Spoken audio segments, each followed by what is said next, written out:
हंत सिद्ध सूर्य उपाध्याय साधु सर्व अर्थ के प्रकाशी मांगलिक उपकारी है। तिनको स्वरूप जान राग ते भई जो भक्ति काय को न माई स्तुति उच्चारी है।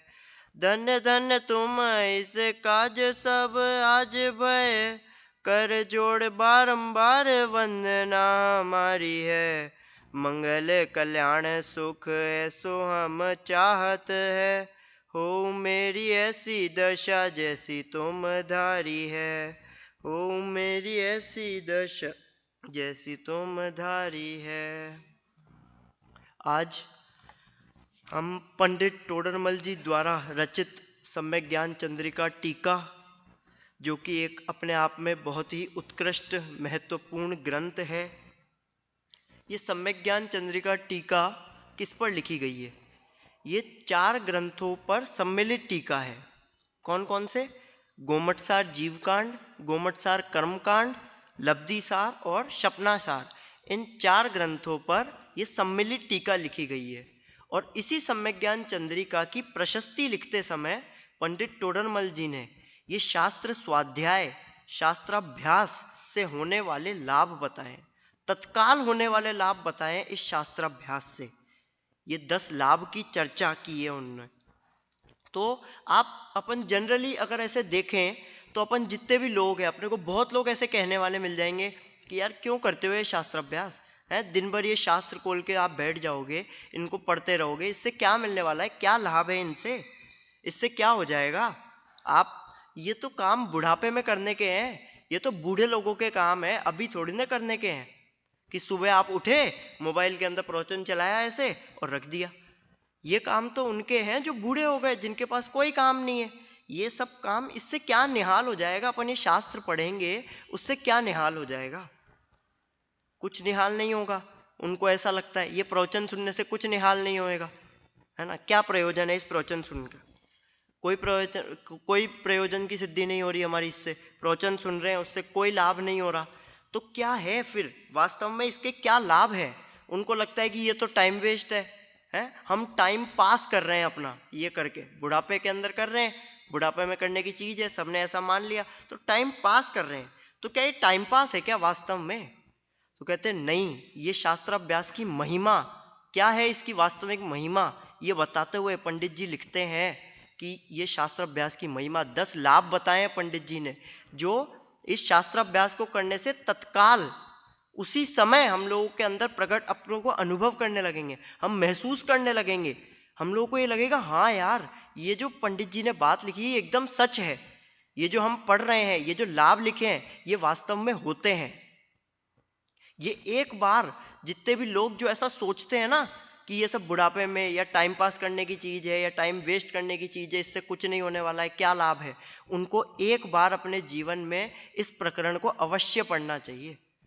पंडित जी ने क्या लिखा है देखो। सर्वप्रथम क्या लिखते हैं? देखो शास्त्राभ्यास की महिमा। सबसे पहले इससे प्रारंभ किया कि ये शास्त्राभ्यास की महिमा देखो। ऐसा ही एक सेम वाक्य आपको और सुनने को, पढ़ने को मिलता है। कौन सा? देखो तत्व विचार की महिमा। वो प्रकरण अलग है, वो प्रकरण है मोक्षा प्रकाशक 260 नंबर पेज का, ये प्रकरण अलग है। इसमें क्या कहा? देखो शास्त्राभ्यास की महिमा, इसकी क्या महिमा है, इसकी क्या वैल्यू है, इसकी क्या कीमत है, वास्तव में शास्त्राभ्यास करने से हमें क्या लाभ होने वाला है, इसके बारे में लिखते हैं। क्या लिखा फिर आगे? जिसके होने पर परंपरा आत्मानुभव दशा को प्राप्त होता है। सबसे पहले ही क्या कह दिया? परंपरा से ये होएगा, परंपरा से आत्मानुभव दशा को प्राप्त होता है। ये शास्त्र अभ्यास से, शास्त्र के अध्ययन मनन से आत्मानुभव दशा को प्राप्त होता है। ये क्या है ये आत्मानुभव दशा? क्या अर्थ हुआ इसका आत्मानुभव दशा का? है ये आत्मा का अनुभव करता है। आत्मानुभव की जो दशा है ये सबसे उत्कृष्ट चीज है, चिंतामणि रत्न के समान है ये आत्मानुभव। इसकी दशा को प्राप्त करता है प्रारंभ में, परंपरा से। 100% जो व्यक्ति शास्त्राभ्यास कर रहा है उसको ये आत्मानुभव दशा प्राप्त होगी ही होगी। ऐसा नहीं है कि नहीं होगी, आज हो, भविष्य में हो, कभी भी हो, बट परंपरा से वो इसको प्राप्त होगी ही होगी। फिर आगे क्या लिखते हैं, मोक्ष रूप फल को प्राप्त होता है। किसको? मोक्ष रूप फल को, मोक्ष रूपी फल को देने वाला है। कैसे? परंपरा से आत्मानुभव दशा प्राप्त करेगा और आत्मानुभव दशा से ये मोक्ष रूपी जो फल है उसको प्राप्त करने वाला है। ये जो मोक्ष रूपी जो वास्तविक चीज है, जो हमारा उद्देश्य है कि हम लोगों को अल्पकाल के अंदर सिद्धशिला में जाकर विराजमान होना है, सुखी होना है, उस उद्देश्य की प्राप्ति होगी इस शास्त्र अभ्यास से। फिर आगे क्या लिखा, यह तो दूर ही रहो, ये सब छोड़ो, ये सब दूर की बातें हैं। कौन सी? ये परंपरा से आत्मानुभव दशा का प्राप्त होना और ये मोक्ष रूप फल का प्राप्त होना, ये सब दूर की बातें हैं। ये सब छोड़ो, ये पढ़ने से, ये सब बातें छोड़ो, ये पढ़ने से, ये शास्त्राभ्यास करने से हमें तत्काल ही इतने गुण प्रकट होते हैं। अब 10 गुण बता रहे हैं पंडित जी, तत्काल। अरे भविष्य में क्या मिलने वाला है, क्या होने वाला है, उस बात को छोड़ो, तत्काल हमें इतने गुण प्रकट होते हैं। कौन से? देखो, पहले गुण की ओर चलते हैं अपन। पहला गुण कौन सा है? पहला गुण है, क्रोधादि कषायों की तो मंदता होती है। क्रोधादि कषाय ये मंद होने लगती है। ये क्रोध, मान, माया, लोभ, ये कषाय जो है ये मंद होने लगती है। छल, कपट, मायाचार, गुस्सा, ये सब कम होने लगता है ये शास्त्राभ्यास से। इनमें उपयोग आने मात्र से, इस शास्त्राभ्यास के प्रति रुचि बढ़ने से हमारी परिणामों में निर्मलता आने लगती है ऑटोमेटिकली। इसमें आपको कुछ करने की नीड नहीं है। आप जैसे ये शास्त्राभ्यास करने लगेंगे, जैसे इसकी महिमा को समझेंगे, ये जिनवाणी माँ को पढ़ने लगेंगे, अपने आत्म कल्याण की भावना से इसको जैसे ही पढ़ने लगेंगे, वैसे ही हम लोगों को इसकी महिमा आने लगेगी। हमारे क्रोध आदि कषायें मंद होने लगेगी। ये कषाय जो है ना, ये कषाय आकुलता उत्पन्न करती है, और शास्त्राभ्यास करेंगे तो वह आकुलता कम होगी। छेड़ाला में क्या लिखा है? आत्म कोहित है सुख सो सुख, आकुलता बिन कहिए। वास्तव में जो सुख है, जिसके पीछे दिन रात अपन लोग दौड़ रहे हैं, इन चीज़ों, बाहरी चीज़ों के अंदर सुख मान रहे हैं कि फ़ोन चलाने में सुख है, गाड़ी चलाने में सुख है, खेलने में सुख है, इनमें सुख मान रहे हैं ना, ये सब आकुलता जनित है। वास्तविक सुख निराकुल है। और वो कब? जैसे जब अपन शास्त्राभ्यास करेंगे, शास्त्र स्वाध्याय करेंगे, चिंतन करेंगे, मनन करेंगे, तब अपने को वो निराकुल सुख की प्राप्ति होगी। वास्तव में उस सुख को प्राप्त करना है। ये कषाय मंद होती है। इससे क्या क्या अर्थ है, इसका क्या मतलब है? कषायों का मंद होने में क्या लेना है? कषाय मंद होती है मतलब ये अपने अंदर में जो अग्नि जल रही है ना, वो शांत होती है। अपने अंदर में जो मोह, राग, द्वेष रूपी ये कषाय क्रोध, मान, माया, लोभ, ये जो अग्नि जल रही है, ये शांत होने लगती है। शुभ नए के झरने झरने लगते हैं। वो पंक्ति है ना, स्याद्वादमयी तेरी वाणी, शुभ नए के झरने झरते हैं, उस पावन नौका पर लाखों प्राणी भव वारिद तीर्थ। ये शुभ नए के झरने झरने लगेंगे हमारे अंदर, और उसी से हम लोग संसार रूपी समुद्र से बाहर निकलेंगे। ये कषाय मंद होती है। पहला ही लाभ बताया उनने, ये क्रोधादि कषाय ये मंद होने लगती है। दूसरा क्या कहा? पंचेंद्रिय के विषयों में प्रवृत्ति रुकती है। ये जो 5 इंद्रिय के विषय है ना, इन विषयों में से प्रवृत्ति रुकती है। अपन लोग दिन रात इन्हीं के पीछे तो लग रखे हैं। रसना इंद्रिय के विषय के अंदर अपनी बहुत ज्यादा आसक्ति है कि भाई खाने को, ऐसा दिन रात खाने पीने के बारे में सोचते रहते हैं। बाहर जाएंगे, इधर जाएंगे, उधर जाएंगे, होटल में जाके खाएंगे, दिन रात इन्हीं चीज़ों के प्रति सोचते रहते हैं, इन्हीं चीज़ों के बारे में सोचते रहते हैं। ये विषयों की प्रवृत्ति, ये पंचेंद्रिय विषयों की जो प्रवृत्ति है, ये रुकती है इस शास्त्राभ्यास से। ये लाभ है इसका। ये जो भोग है ना, ये भोग नीरस होने लगते हैं। ये पंचेंद्रिय, ये तो रसना इंद्रिय का उदाहरण दिया मैंने। आप 5 इंद्रियों पे घटा लो, नए नए कपड़े खरीदता है और सारी चीजें, दिन रात इसी चीज के पीछे भाग रहा है ना। इस शरीर, ये 5 इंद्रिय, इसके विषय भोगों में मूवी देखने जाता है। क्यों जाता है? चक्षु इंद्रिय, मजा आता है।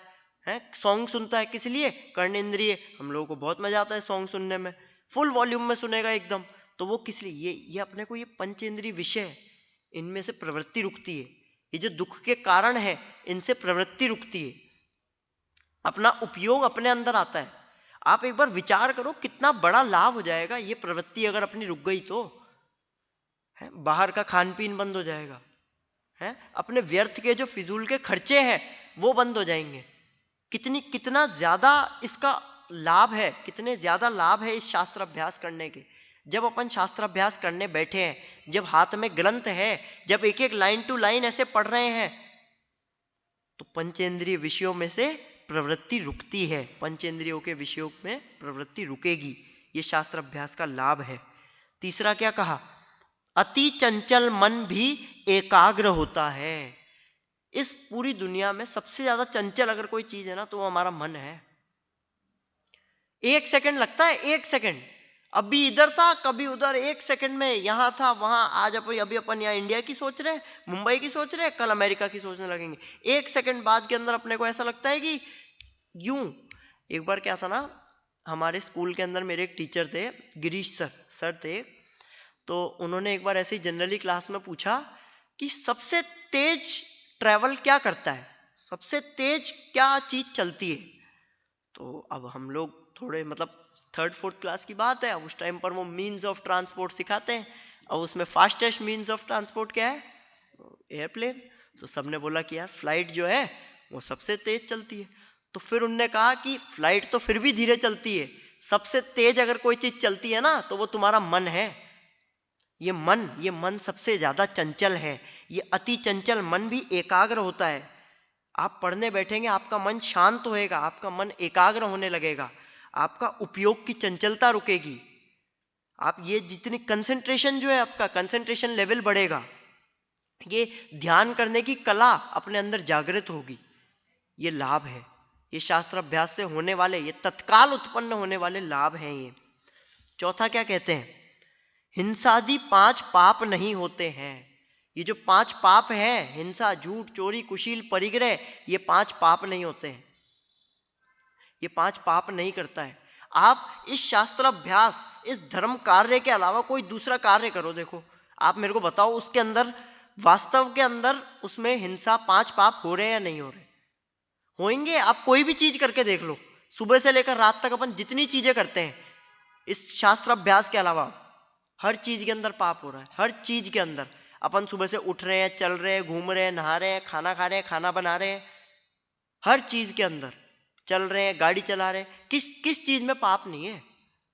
ये 5 पापों, ये 5 पाप नहीं होते, ये हिंसादि 5 पाप ये नहीं होंगे। जब अपन शास्त्र अभ्यास करेंगे तो ये 5 पाप नहीं होंगे, इनमें से प्रवृत्ति रुकेगी। ये पाप होने बंद हो जाएंगे जब अपन ये शास्त्र अभ्यास करने लगेंगे। ये शास्त्र अभ्यास करेंगे तभी मात्र पाप नहीं हो रहे, बाकी अपन जब भी ये शास्त्र का स्वाध्याय कर रहे हैं, इसके अलावा जो भी कार्य करें सब में पाप हो रहे हैं।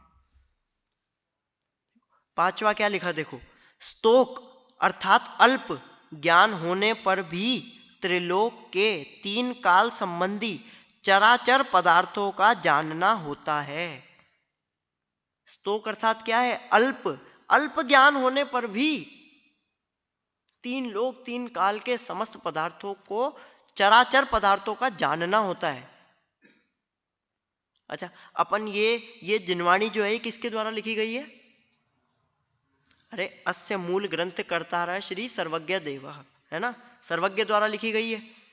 सर्वज्ञ कौन होते हैं, सर्वज्ञ की क्या परिभाषा है, जो 3 लोग 3 काल के समस्त पदार्थों को जानते हैं। अब उन्होंने इस जिनवाणी को लिखा और हमने इसको पढ़ा तो अपने को ऐसा अनुभव नहीं होने लगता। अभी कर्णानी योग का कोई शास्त्र पढ़ो, ये कर्णानी योग की अपेक्षा है ये बिंदु, कर्णानी योग का कोई शास्त्र पढ़ो, जम्बूद्वीप की रचना पढ़ते हैं, ऐसा लगने नहीं लगता एकदम बिल्कुल हाथ में रखे आंवले की तरह कि ये हाँ ये जम्बूद्वीप है। सुमेरु पर्वत का वर्णन पढ़ो, अकृत्रिम चैत्यालय पढ़ो, है 7 क्षेत्र 6 पर्वत, इनके बारे में पढ़ते हैं, ऐसा नहीं लगता हाँ ये बिल्कुल ऐसे सामने है ये हमारे। ये अल्प ज्ञान होने पर भी हमें उन पदार्थों का जानना होता है, उन चराचर पदार्थों का जानना होता है। ये आंखों के सामने आने लगते हैं। ज्ञान भले ही हमारा कम हो पर तब भी हम लोगों को उस बारे में, उस विषय में 3 काल संबंधी 3 लोक संबंधी चराचर पदार्थों का जानना होता है।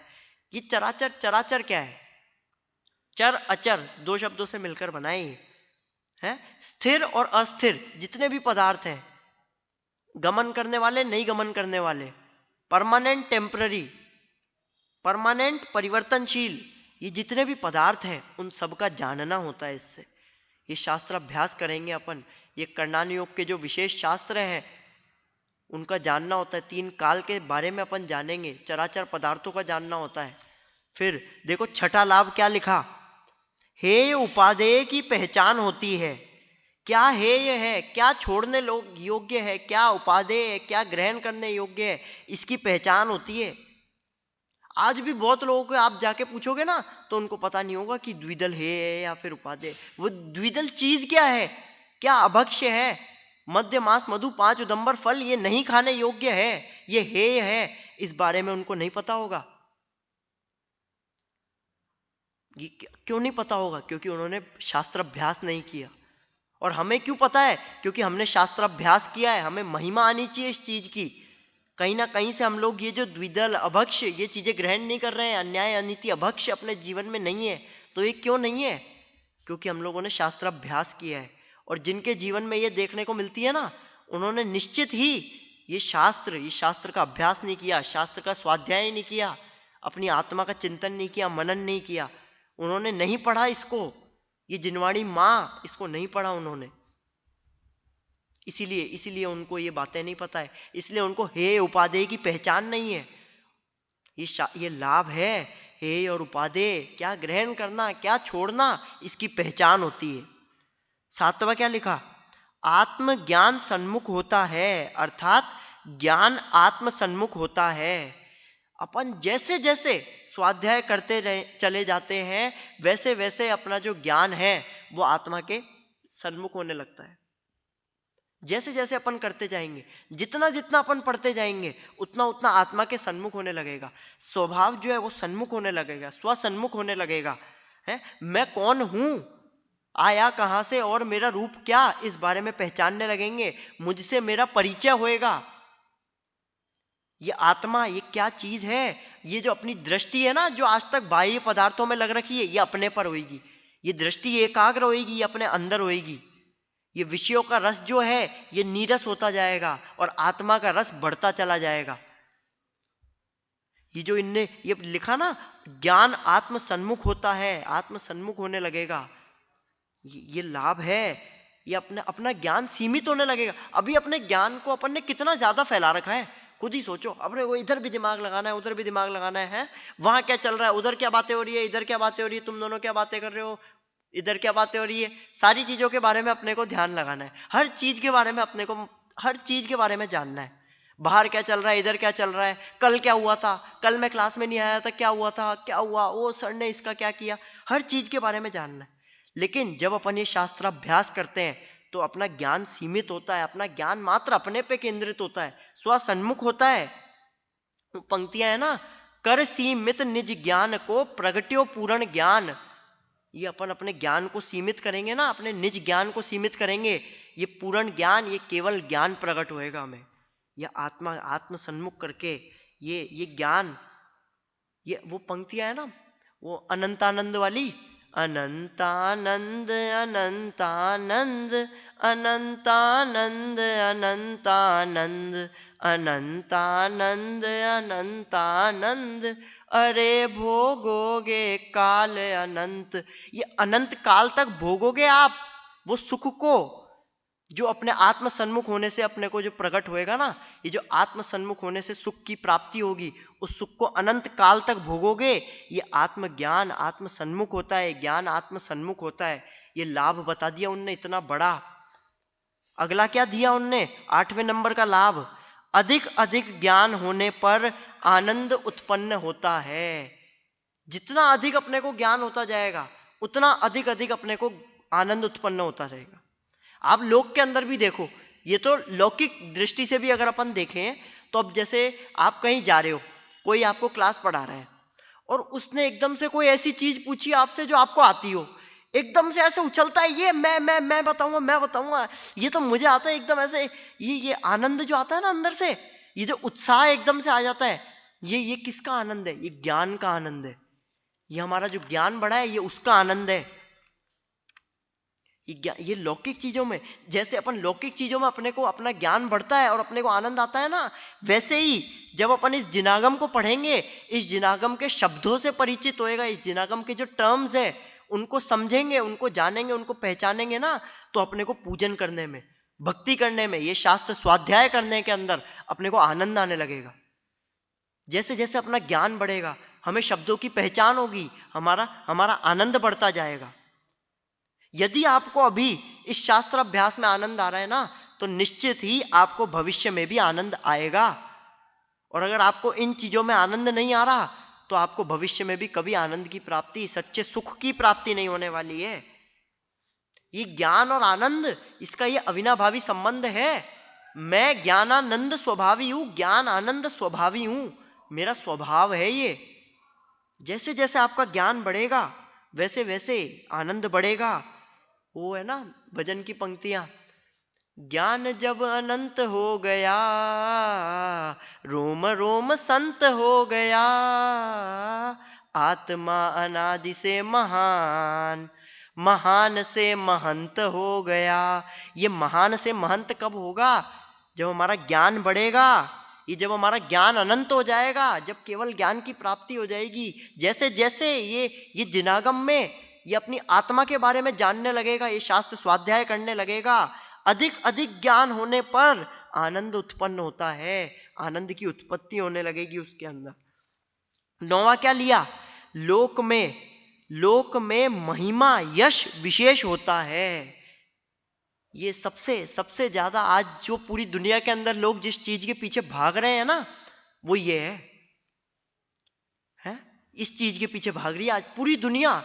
मेरा नाम हो, मेरी प्रसिद्धि हो, मेरे को लोग जाने, मेरे को लोग कुछ समझे। एक बात कहता हूं कि हमें पता है कोई कुछ क्यों नहीं समझता है। भाई हम भी कुछ है, तो हमें पता है कोई कुछ क्यों नहीं समझता है, क्योंकि हम अपने आप को नहीं समझते हैं।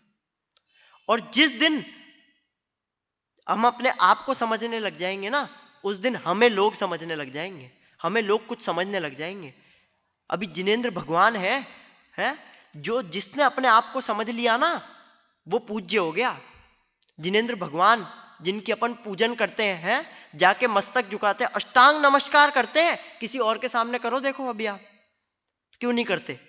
क्योंकि वो अपने आप को, इस आत्मा को कुछ नहीं समझता है। और जिस दिन उसने इस आत्मा को समझ लिया ना कि मैं कौन हूं, इतना सा जान लिया, उसके बाद में देखो लोग आके चरण अष्टांग नमस्कार करेंगे, वो पूज्य हो जाता है। जिसने अपनी आत्मा को समझ लिया एक बार, वो पूज्य हो गया। और जिसने नहीं समझा, वो ये पृथ्वी काय में जन्म लेता है।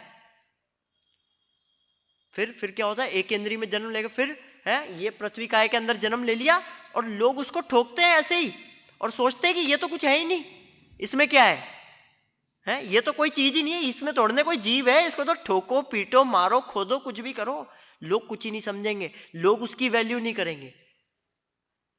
अपनी वैल्यू करो, ये बताना चाह रहे हैं ये आपको। ये लोक में जितनी भी आपको महिमा यश इसकी प्राप्ति होने लगेगी, सहज ही प्राप्ति होने लगेगी जब आप ये शास्त्र अभ्यास करेंगे।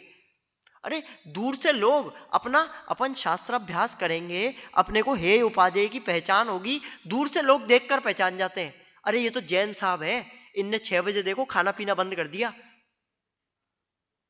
लोग आपके बारे में बातें करने लगते हैं, अरे ये तो उत्कृष्ट जैन, ये तो इनका तो आचरण उत्कृष्ट है, ये चोरी नहीं कर सकते, ये तो जैन साहब है, ये चोरी नहीं कर सकते, इन्होंने ऐसा नहीं किया होगा। क्यों? क्योंकि आपकी ये हिंसादी 5 पापों में से प्रवृत्ति जो है हट गई, ये पंचेंद्रिय के विषयों में से प्रवृत्ति हट गई, हे उपादेय का ज्ञान हो गया। ये जितनी चीजें बताई है ना, जितने लाभ गिना दिए हैं, वो सब ये है, आपका ज्ञान आत्म सन्मुख हो गया, आपको आनंद आने लगा इस चीज के अंदर। ये सब ये शास्त्र अभ्यास का लाभ है। ये लोक में महिमा यश ये विशेष होते हैं। 10वां अंतिम लाभ क्या कहा देखो, सातिशय पुण्य का बंध होता है। सातिशय पुण्य, ये पुण्य, एक तो ये सातिशय पुण्य चीज ही ऐसी है, ये पुण्य होते हुए भी अपने को पुण्य जैसा लगता ही नहीं है। क्या है ये वास्तव में, क्या अर्थ है इस सातिशय पुण्य का? अतिशय सहित पुण्य, ऐसा पुण्य आपको लगे, मतलब आपको पता भी नहीं चलेगा और एकदम से ये चमत्कार हो गया, अतिशय हो गया, सातिशय अतिशय हो गया, चमत्कार हो गया, आपको पता भी नहीं चलेगा। ये अपने को ये जो जिनवाणी सुनने को मिल गई है ना, ये सच्चे देव शास्त्र गुरु ये मिल गए हैं, ये सातिशय पुण्य के उदय से मिले हैं। ये जिनवाणी माँ, ये दिन रात अपन सुन रहे हैं, ये दिन रात आत्मा का चिंतन कर रहे हैं। ये नरदेह है, उत्तम देश, पूरी आयु, शुभा जीविका, दुर्वासना की मंदता, परिवार की अनुकूलता, ये सज्जनों की संगति, सद्धर्म की आराधना, और है उत्तरोत्तर महादुर्लभ आत्मा की साधना। ये आत्मा की साधना करने का जो अपने को मार्ग मिल गया है, ये सातिशय पुण्य के उदय से, ये सातिशय पुण्य के फल में मिला है अपने को। इतना महान है ये, महान चीज है, महान पुण्य है ये किन्हें प्राप्त होता है? टोडरमल जी क्या कहते हैं, ये सातिशय पुण्य कहाँ मिलेगा? टोडरमल जी ने लिखा, ये सातिशय पुण्य ये शास्त्र सभाओं में बट रहा है खुले आम। आप आओ, अपने आत्म कल्याण की भावना से शास्त्राभ्यास करो और सातिशय पुण्य आपको बनेगा। जो पुण्य चाहते हैं उन्हें नहीं, जिनकी इस पर दृष्टि है उन्हें नहीं, जिनकी इस पर दृष्टि नहीं है, जो वास्तव में शास्त्राभ्यास कर रहे हैं उन्हें बंधेगा। ये तीर्थंकर जैसी प्रकृतियां, चक्रवर्ती जैसी प्रकृतियां ये बंधने लगती है। ये सब सातिशय पुण्य के उदय से, ये शास्त्राभ्यास से, इस शास्त्राभ्यास के कारण होती है ये सारी चीजें। ये महिमा है शास्त्राभ्यास की। ये 10 लाभ बता दिए। सो इत्यादि गुण शास्त्राभ्यास करने से तत्काल ही उत्पन्न होते हैं, तत्काल ही।